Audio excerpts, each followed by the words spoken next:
ونصلي على رسوله الكريم اما بعد بسم الله الرحمن الرحيم عن عائشة رضي الله تعالى عنها ان النبي صلى الله تعالى عليه وآله وسلم قال يا عثمان انه لعل الله تعالى يقمصك قميصا فإن أرادوك على خلقه فلا تخلعه لهم او کما قال علیہ الصلوۃ والسلام۔ انتہائی واجب الاحترام سامعین گرامی، سابقہ نشستوں میں آپ احباب کے سامنے سیدنا عثمان غنی رضی اللہ تعالیٰ عنہ کے فضائل، عثمان رضی اللہ تعالیٰ عنہ آپ کی سعادتیں، عثمان غنی رضی اللہ تعالیٰ عنہ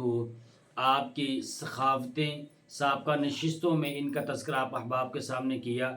آج کی نشست میں انتہائی اختصار کے ساتھ سیدنا عثمان غنی رضی اللہ تعالیٰ عنہ کی دردناک شہادت کا واقعہ آپ احباب کے سامنے عرض کرنا مقصود ہے۔ پروردگار عالمین سے دعا ہے میری زبان پہ کلمہ حق جاری فرمائے۔ عزیزان گرامی، مدینہ منورہ زادہ اللہ شرفہ میں سیدنا عثمان غنی رضی اللہ تعالیٰ عنہ آپ کی خلافت کے ابتدائی سال بڑے ہی آرام سے گزرے۔ آخری سالوں میں سیدنا عثمان غنی رضی اللہ تعالیٰ عنہ کے خلاف عبداللہ بن سبا نامی شخص نے کئی قسم کے پروپیگنڈے شروع کیے، اور آخری وقتوں میں عثمان غنی رضی اللہ تعالیٰ عنہ نے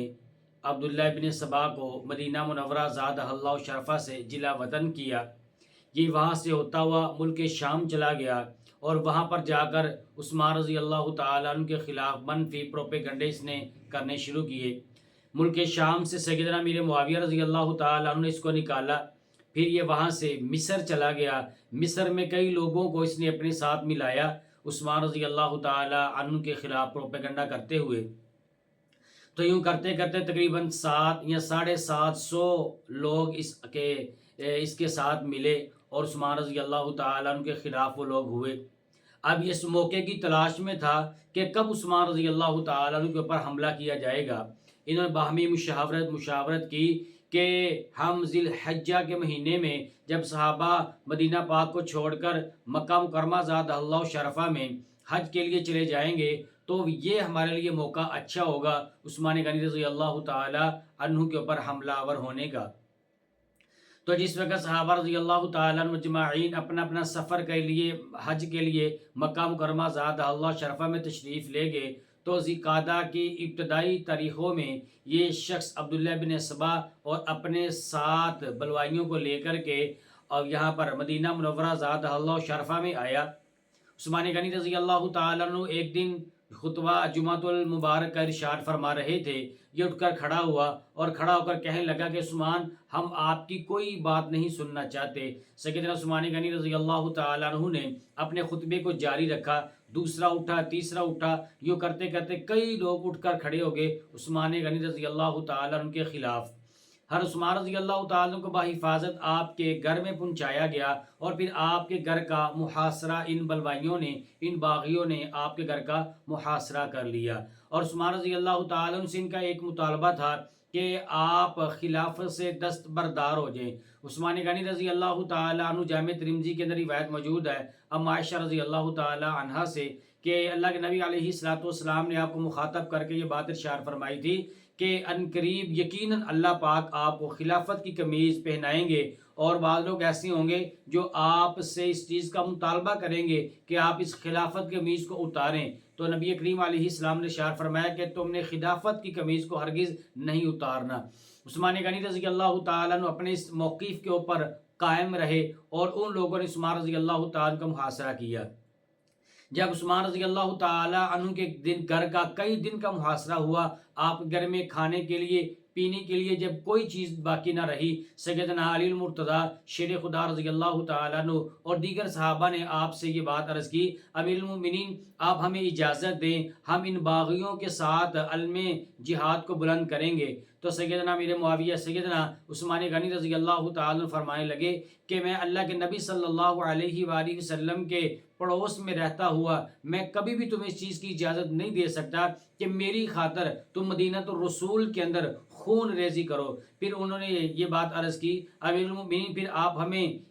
ہمیں اجازت دیں کہ ہم آپ کو بحفاظت مکہ مکرمہ میں پہنچا دیں یا آپ کو بحفاظت ہم ملک شام میں امیر معاویہ رضی اللہ تعالیٰ عنہ کے پاس پہنچا دیں۔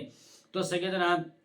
عثمان غنی رضی اللہ تعالیٰ عنہ فرمانے لگے کہ میں حضور علیہ السلام کے شہر کو آپ کے پڑوس کو چھوڑ کر میں کہیں بھی نہیں جانا پسند کرتا۔ عثمان رضی اللہ تعالیٰ عنہ کے گھر میں کئی دن کا محاصرہ رہا، کئی دن کا فاقہ رہا۔ سیدنا علی المرتضیٰ رضی اللہ تعالیٰ عنہ فرمانے لگے امیر المؤمنین ظاہر سی بات ہے بھوک بھی لگتی ہے، پیاس بھی لگتی ہے، کیسے گزارا فرماتے ہیں؟ آپ رضی اللہ تعالیٰ عنہ فرمانے لگے کبھی اللہ کا قرآن پڑھنا شروع کر دیتا ہوں، کبھی نماز پڑھنا شروع کر دیتا ہوں۔ تو سیدنا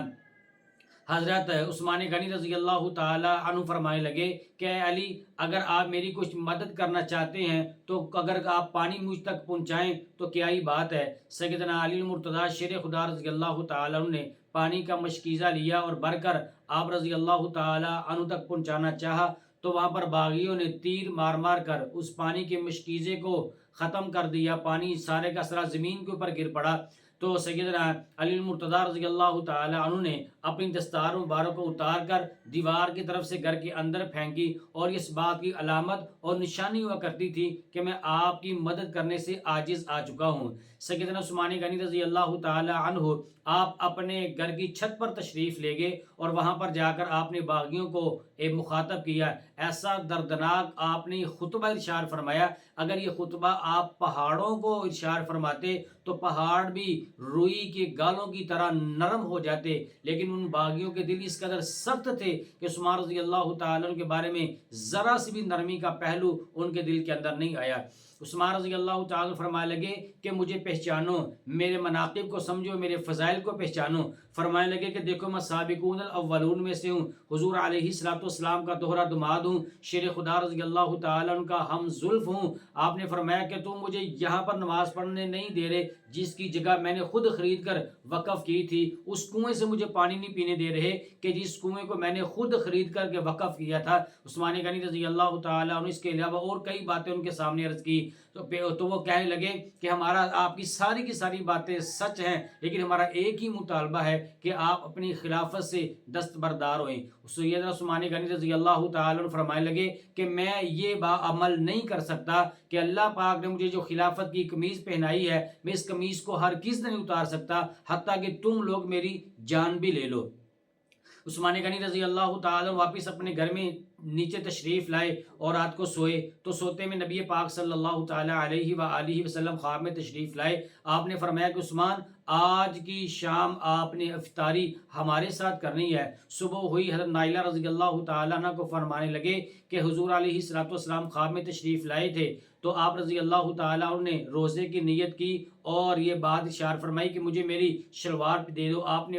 اپنا پجامہ پہنا اور نائلہ رضی اللہ تعالیٰ عنہا کو یہ بات ارشاد فرمائی کہ حضور علیہ السلام خواب میں آئے تھے۔ آپ نے فرمایا کہ آج کی شام ہمارے ساتھ آپ افطاری کریں گے، اپنے ساتھیوں کے ساتھ آپ افطاری کریں گے۔ یہ اس بات کی طرف اشارہ تھا کہ آپ رضی اللہ تعالیٰ عنہ کو آج کے دن شہید کر دیا جائے گا۔ عثمان غنی رضی اللہ تعالیٰ عنہ کے گھر کے باہر سیدنا عبداللہ بن زبیر، سیدنا امام حسن، امام حسین اور دیگر صحابہ رضی اللہ تعالیٰ عنہ مجمعین پہرے دار تھے۔ تو دشمن دوسری جانب سے آئے، ایک شخص آگے بڑھا، اس نے لوہے کی سلاخ اس قدر زوردار عثمان غنی رضی اللہ تعالیٰ عنہ کے سر مبارک پر ماری کہ آپ کے سر مبارک سے خون کے فوارے نکلے اور آپ قرآن کریم کی تلاوت فرما رہے تھے۔ قرآن کریم میں فَسَيَكْفِيكَهُمُ اللَّهُ وَهُوَ السَّمِيعُ الْعَلِيمُ، قرآن پاک کی اس آیت مبارکہ کر عثمان رضی اللہ تعالیٰ عنہ کا خون گرا اور ایک اور شخص آگے بڑھا، اس نے خنجر سے وار کرنا چاہا تو آپ کی اہلیہ حضرت نائلہ رضی اللہ تعالیٰ عنہ وہ آگے بڑھی، اپنے ہاتھ سے روکنے لگی تو ان کے ہاتھ کی انگلیاں وہ کٹ چکی تھیں۔ عثمان رضی اللہ تعالیٰ عنہ فرمانے لگے کہ اے ظالم شخص، تو نے میرے حرم کے اوپر حملہ کیا ہے، جا اللہ تبارک و تعالیٰ تیری ٹانگیں توڑ دے، تیرے بازوؤں کو توڑ دے، اللہ پاک تیری کبھی بخشش نہ فرمائے۔ تو عزیزان گرامی، عثمان رضی اللہ تعالیٰ عنہ کی 82 سال کی عمر تھی، اس طرح دردناک طریقے سے عثمان رضی اللہ تعالیٰ عنہ کو لوگوں نے شہید کیا۔ اللہ پاک عثمان رضی اللہ تعالیٰ عنہ کی تمام کاوشوں کو شرف قبولیت عطا فرمائے۔ وہ راتوں کو خلوت سے معمور سجدے، وہ لمبی رکعتوں سے مسحور سجدے، وہ سجدے محافظ مددگار سجدے، غموں کے مقابل عطردار سجدے.